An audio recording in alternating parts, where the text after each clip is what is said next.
நாய் நாய் இந்த வாந்தி எடுத்து போய் மீண்டும் சாப்பிடுமா? சந்திரசேகர் என்னை பார்த்து சொல்லியிருந்தார் நாய் என்று. நான் அவருக்கு இந்த விடயத்தை சொல்ல விரும்புகிறேன். அவருக்கு இது விளங்காது. நாயை நடுக்கடில் கொண்டே விட்டாலும் அது தண்ணீரை நக்கித்தான் குடிக்கும். நான் ஒன்றும் ரணில் துணிபாடி இல்லை, அவர் ஒரு நெறி, அதை நான் சொல்லுகிறேன். ஆனால் அரசாங்கத்தை அந்த அரசாங்கத்தை விழுத்தி வந்த இந்த அரசாங்கம் ஜாழ்ப்பாணத்தில் உங்களோட மொத்த சுகாதார அமைச்சின் செலவுக்கு நீங்கள் உங்களுடைய ஜாழ்ப்பாணம் இல்லை வடக்குக்கு தந்திருக்கிறது 0.119% பிச்சை.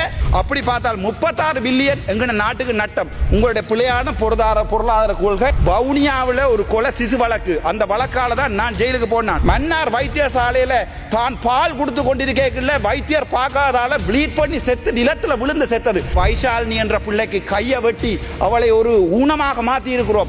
இந்த வரைக்கும் உங்களுடைய சுகாதார அமைச்சர் சத்தியமூர்த்தி, உங்களுக்கும் சத்தியமூர்த்திக்கும் தாராளமான தொடர்புகள் இருக்குது. சாதாரணமாக காசுகள் மாற்றிக் கொள்வீர்கள். இந்த ப்ரொபோசல் என்று சொல்லி போட்டுக்கிறீர்கள் தான். ஒரு பெரிய புத்தகம் உண்டு 2025-2027 மேஜர் பப்ளிக் இன்வெஸ்ட்மெண்ட் ப்ராஜெக்ட். இதுல ஒரு வடக்கு கிழக்கு ஹாஸ்பிட்டலையும் ஒன்றுமே இல்லை. எங்களுடைய ஒரு விடயம் தெரியாத ஒரு ஆளை நீங்க நோண்டியாக நீங்கள் எழும்பி முடிந்தால் எழும்பவும் ஒரே ஒரு கேள்வி. ஆனால் நான் நீங்கள் எழும்பி அவமானப்படவே விரும்பவில்லை. இருக்கவும் நன்றி.